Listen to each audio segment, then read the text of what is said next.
Jau tradicionāli oktobris visā pasaulē tiek atzīmēts kā krūts veselības mēnesis, pievēršot sabiedrības uzmanību krūtsvēža profilaksei, agrīnas diagnostikas nozīmei, kvalitatīvai ārstēšanai un rehabilitācijas iespējām onkoloģiskiem pacientiem.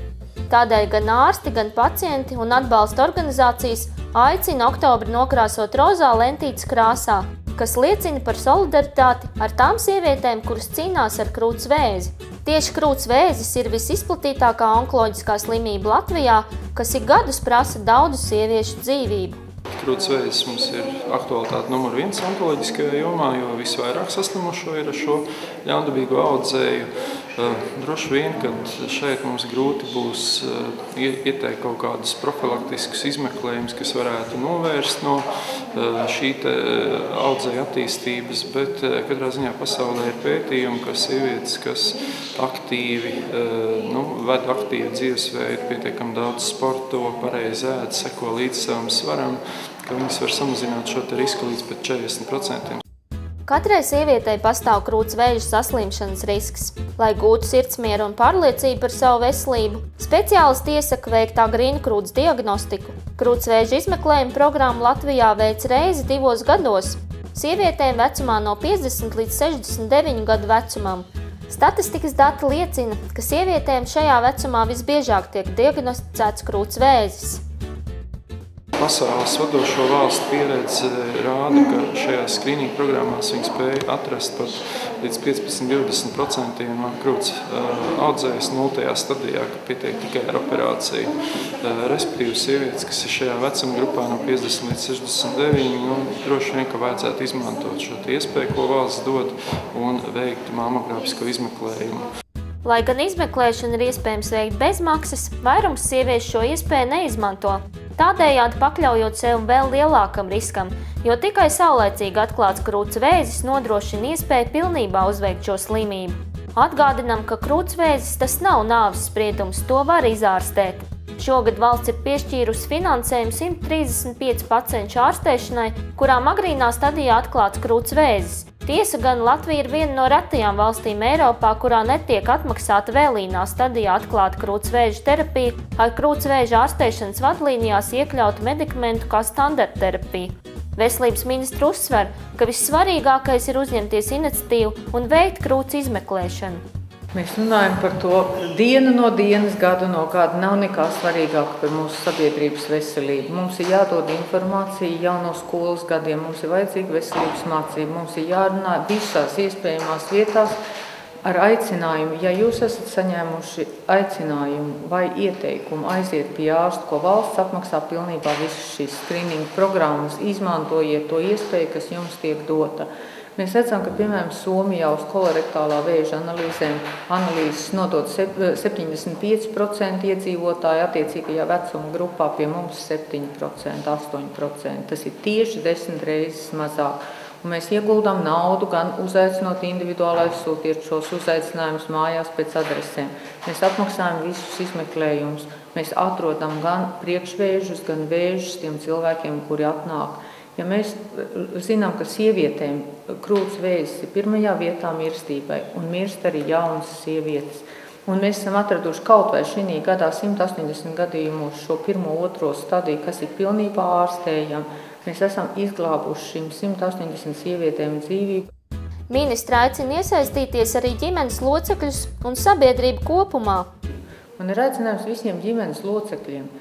Tikai tad, ja jūs kopā to darīsiet, ja vīrs teiks sievai aizej, pārbaudies, ja draugs teiks draudzenei aizej un pārbaudies, tad varbūt, ka mēs panāksim, ka nevis katra 3. sieviete aiziet, bet 2 reiz vairāk, tas būs 2/3. Mēs izglābjam dzīvību šodien 180 sievietēm, mēs izglābsim 360 sievietēm. Tas ir atkarīgs ne tikai no naudas, tas nav atkarīgs tikai no medicīnas iespējām. Tas ir ļoti lielā apmērā atkarīgs no mums pašiem, no sabiedrības informētības. Nereti ar krūts vēzi saslimst arī jaunas sievietes, un tas nozīmē, ka profilaktisko pārbaudi ir ieteicams veikt arī pirms 50 gadu vecuma. Ar mammogrāfijas metodi ir iespējams diagnosticēt audzējus, ka tie vēl ir nelieli un pat nav jūtami. Sākuma stadijā pastāv iespēja tos relatīvi viegli ārstēt, tādēļ ir ļoti svarīgi vēzi atklāt saulaicīgi. Reāli ieteikumi būtu tādi, ka droši vien, ka jau no kādiem gadiem 25 varētu veikt reizi gadā ultraskaņu krūts dziedzeriem, kas būtu tīri tāds normāls un īpaši dārgs izmeklējums, jo sievietes regulāri apmeklē ginekologus, veic mazā ieguļu samaskopiju, pie reizes varētu arī krūts dziedzeri. Un attiecīgi, ja ģimenē nav šo saslimšanas gadījumu ar krūts vai ulnītes vēzi, tad to mammogrāfiju pirmo varētu taisīt ap 40 gadiem. Un attiecīgi, tad jau, kad ir valsts skrīninga programma, tad viņā aktīvi piedalīties. Savukārt tās, kas ir gados vecākās kundzes, tad tām būtu arī jāprasa ģimenes ārsta nosūtījums un mammogrāfija jāveic reizi 2-3 gados. Jo tā mums varētu cerēt atklāt šo slimību agrīnā stadijā, līdz ar to tad mums ir cerības viņu izārstēt. Onkoloģisko pacientu atbalsta biedrība Dzīvības koks krūtsvēža slimniekiem palīdz jau gadiem ilgi. Slimība ir psiholoģiski smaga un bieži vien ārstēšanas laikā un pēc tās cilvēkam ir nepieciešama nopietna rehabilitācija. Valsts šādu pakalpojumu nenodrošina, tādēļ organizācija Dzīvības koks par saziedotiem līdzekļiem onkoloģiskiem pacientiem organizē vasaras nometnes, un jau 6 gadus Dzīvības koka aktīvisti lolo ideju par psihosociālās rehabilitācijas centra būvniecību. Izvirzīto ideju ir atbalstījuši un izplatījuši ļoti daudz cilvēki. Pirmkārt jau tie, kas saskārušies ar šo slimību vai paši uzveikuši vēzi. Rehabilitācijas centra izveide notiks Jēkabpilī. Tā nepieciešamība laikam bija tik liela, ka mūsu biedri arī aktīvi iesaistījās un padara to ziņu tālāk, un Jēkabpils novada doma mūs atrada un teica, ka viņam ir vieta, ko viņi varētu piedāvāt kā rehabilitācijas centra izveidei. Un viena vieta esot īpaši skaista, bet tā esot vajadzīgi ļoti liela ieguldījuma. Tad mēs apskatījāmies, un tā vieta tiešām tā ir vecās Dignājas muižu teritorijā. Kad mēs ieraudzījām to vietu, mēs sapratām, ka tā ir ideāla rehabilitācija. Pirmkārt, tā ir nos no aktīviem ceļiem, no aktīvās dzīves. Tur ir Daugavas krasts, burvīgs Daugavas krasts, kur ir izveidot peldvietu un peldēt vasarā. Es nezinu, varbūt, ja kādam ir drosme arī ziemā. Un pat tā enerģētika tajā mājā ir tāda, ka mēs ļoti ilgi domājam, tas it kā ir tālu no Rīgas, jo, ziniet, visi jau gribas tuvāk Rīgai. Mēs sapratām, ka satālums šobrīd nav šķērslis, jo, kad mēs salikām plus un mīnus, mēs sapratām, ka tā vieta ir vienkārši radīta rehabilitācijai. Pēc Dzīvības koka aprēķiniem centrs varētu uzņemt ap 3000 cilvēkiem gadā. Tos ārstētu pēc speciālām programmām. Onkologi ir pārliecināti, rehabilitācijai ir tikpat liela nozīme kā operācijai vai ķīmijterapijai. 4 gadu garumā, kopš Dzīvības koks organizē šīs nometnes, es kā absolūts brīvprātīgais esmu piedalījusies visās 10 nometnēs, un kā onkologs ar gandrīz 30 gadu stāžu, es varu teikt, tas bija ļoti, ļoti veiksmīgs projekts, kas pierādīja, ka tiešām tas darbs, ko dara Dzīvības koks, šīs te nometnes, viņas bija nometņu formā, forma var mainīties, bet šī psihoemocionālā un sociālā rehabilitācija ir ārkārtīgi vajadzīga. Un nometni viņiem sniedz unikālu iespēju izpaust savas bažas, savu satraukumu, savu nomāktību, savu stresu, caur mākslu, caur sarunu, caur dažādām citām izpausmes formām, kas būtībā, ja tā var teikt, atver čakras un ļauj tai sāpēt atstāt to ķermeni, un būtībā redzot, kādas šīs sievietes atbrauc un kādas viņas aizbrauc no nometnes, tas ir bijis svētīgs darbs. Onkoloģisko pacientu atbalsta biedrība Dzīvības koks organizē ziedojumu vākšanas kampaņu. Pašlaik nauda ir nepieciešama vecās muižas remontam. Tomēr ļoti nozīmīgs ir arī valsts atbalsts. Šobrīd mums visvairāk ir nepieciešams speciālistu atbalsts. Mums ir programmas izveidot, teiksim, tās realizēt. Es arī domāju, mēs varētu, bet šobrīd mums galvenais, protams, ir nepieciešama finanšu līdzekļi. Pirmkārt, lai atjaunot to māju. Un otrkārt, mums ir vajadzīgs valsts atbalsts, lai psihosociālo rehabilitāciju tieši onkoloģiskajiem pacientiem pēc onkoloģiskām saslimšanām iekļaut valsts apmaksāto rehabilitācijas pakalpojumu sarakstā.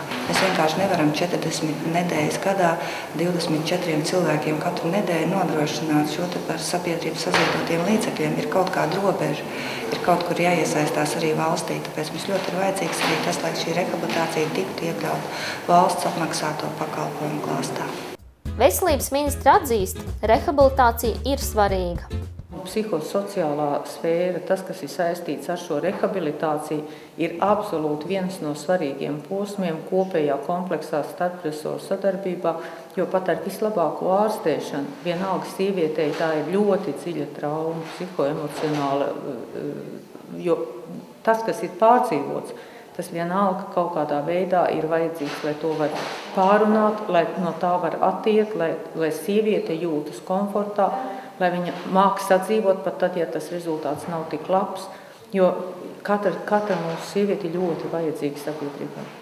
Labklājības ministre Ilze Viņķele neizslēdz iespēju, ka onkoloģisko pacientu rehabilitācijas centra būvniecībai varētu piesaistīt Eiropas līdzfinansējumu.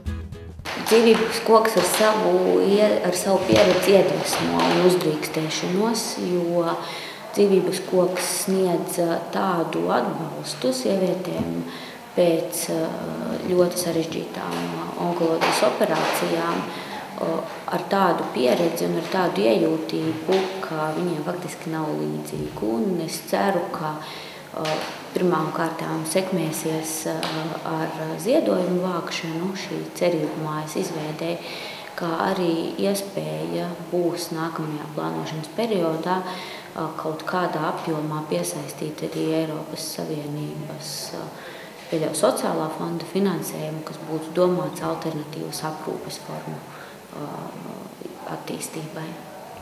Uz to cer arī onkoloģisko pacientu atbalsta biedrības Dzīvības koks aktīvisti, jo onkoloģisko slimnieku ar katru gadu kļūst arvien vairāk ne tikai Latvijā, bet visā pasaulē.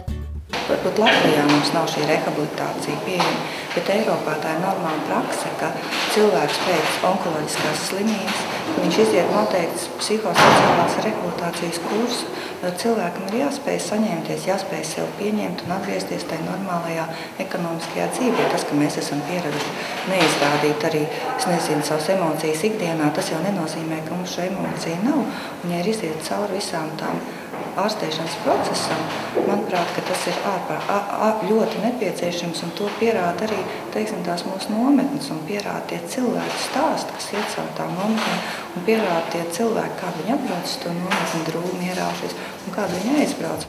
Dārgie skatītāji, vēlamies informēt, ka 15. oktobrī visā Latvijā ar plašu pasākumu klāstu tiks atzīmēta Eiropas krūts veselības diena. Tās ietveros Rīgā notiks rozā lentītes atbalsta akcija, ienesot rozā krāsu Rīgas parkos.